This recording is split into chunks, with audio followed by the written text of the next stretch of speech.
Hi hello, നമ്മളിന്ന് തയ്യാറാക്കാൻ പോകുന്നത് കുട്ടികൾക്ക് വളരെ ഇഷ്ടമുള്ള ഒരു എഗ്ഗ് റെസിപ്പിയാണ് കേട്ടോ. അതായത് എഗ്ഗ് വരട്ടിയതെന്ന് പറയും.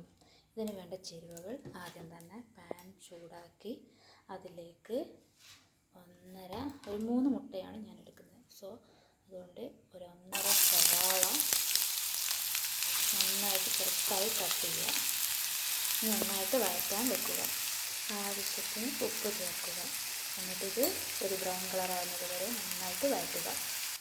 ശേഷം നന്നായി വഴറ്റിയ ശേഷം 1.5 കായ് തക്കാളി അരിഞ്ഞത്, ഒരു മുളക് ചെറുതായി കനം കുറഞ്ഞിരുന്നത്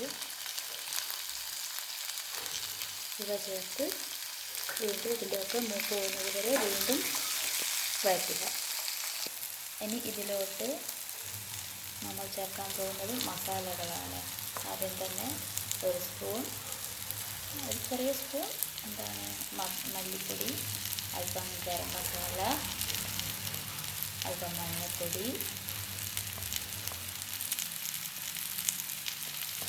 പിന്നെ അല്പം മുളക് പൊടി, പിന്നെ ഇത്തിരി കുരുമുളകിൻ്റെ പൊടി. ഇതൊക്കെ ഓരോരുത്തരുടെ എരിവിൻ്റെ ടേസ്റ്റ് അനുസരിച്ച് ചേർക്കാട്ടോ. നമുക്ക് ഓരോരുത്തർക്ക് ഇഷ്ടമുള്ളതനുസരിച്ചിട്ട് ഇതിൻ്റെ കമ്മതി നമുക്ക് കൂട്ടാം.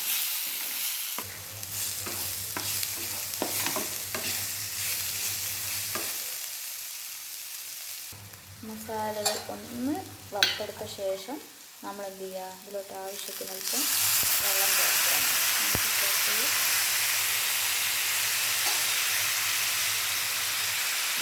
രണ്ട് വലിയ കപ്പ് ചൂടുവെള്ളമാണ് ഞാൻ ചേർത്തത്. ചൂടുവെള്ളം ചേർക്കലാണ് നല്ലത് കേട്ടോ. പച്ചവെള്ളത്തിനേക്കാളും ഇത് കുറച്ചുകൂടി ടേസ്റ്റ് കിട്ടും. അപ്പോൾ നമ്മൾ എന്ത് ചെയ്യുക, ചൂടുവെള്ളം ചേർത്തിട്ട് അതൊന്ന് നന്നായിട്ട് ഇതുമായിട്ട് സൂട്ടാവാൻ ഒന്ന് വെന്ത് വരാൻ നമ്മൾ വെയിറ്റ്. എന്നിട്ട് ഉപ്പ് ടേസ്റ്റ് ചെയ്ത് വെക്കുക. ഓരോരുത്തരുടെ ആവശ്യത്തിനനുസരിച്ച് നമുക്ക് എന്ത് ചെയ്യാം, ഉപ്പ് നമുക്കിതിലോട്ട് ചേർക്കാം. ഞാനത് നോർമലാണ് എടുത്തത്. അതൊരു ഒരു 1/2 സ്പൂണോളം വരും. നോക്കി ഇപ്പോൾ നമ്മുടെ എഗ്ഗിൻ്റെ മസാല റെഡിയായി. ഇതിലോട്ട് ഞാനൊരു 3 മുട്ടയാണ് പുഴുങ്ങി വെച്ചത്. ആ പുഴുങ്ങി വെച്ച മുട്ട കനം കുറഞ്ഞ് അരിഞ്ഞ് ഇതിലേക്ക് ചേർക്കുന്നു.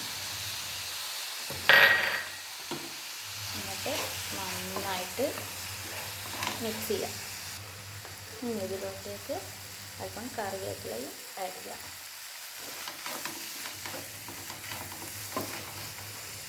ഫൈനൽ ഔട്ട്പുട്ട് ഇങ്ങനെ ഇരിക്കും.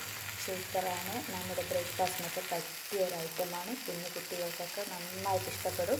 എല്ലാവരും ട്രൈ ചെയ്തിട്ട് ഇഷ്ടമായോ ഇല്ലയോ നിങ്ങളുടെ കമൻസ് അറിയിക്കണം. ഇഷ്ടമായാൽ സബ്സ്ക്രൈബ് ചെയ്യാം, ലൈക്ക് ചെയ്യാം. Thank you.